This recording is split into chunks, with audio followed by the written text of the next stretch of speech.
Les États-Unis se seraient-ils emballés à tort en abattant 4 aéronefs non identifiés dans leur espace aérien et au-dessus du Canada? Joe Biden sort de son silence et dégonfle quelque peu les spéculations d'espionnage chinois. Nous ne savons pas encore exactement ce qu'étaient ces 3 objets, mais rien pour l'instant ne permet de penser qu'ils étaient liés au programme chinois de ballons espions, ni qu'ils étaient des engins de surveillance d'un autre pays. Les objets, dit-il, seraient liés à des activités de loisirs ou à des organisations de recherche météo et scientifiques. Pas d'excuse pour autant, ajoute le président américain, concernant le ballon abattu le 4 février. Un dispositif espion selon Washington. Pékin a démenti, évoquant un simple ballon de recherche météo.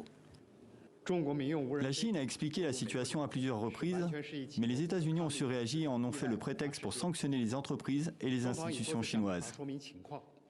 La Chine prépare des mesures contre les entités américaines portant atteinte à sa souveraineté et à sa sécurité, annoncé cette semaine le ministère des Affaires étrangères en représailles à des mesures américaines du même ordre. Mais en attendant les résultats d'analyse des rares débris récupérés en mer, selon ce que l'on en sait, et après l'annulation in extremis de la visite du secrétaire d'État américain à Pékin, Washington veut à présent calmer le jeu avec la Chine. L'ouverture ce vendredi à Munich de la conférence internationale annuelle sur la sécurité est l'occasion de renouer le dialogue sur fond de guerre en Ukraine, mais aussi de tensions toujours d'actualité autour de Taïwan, entre autres en Asie.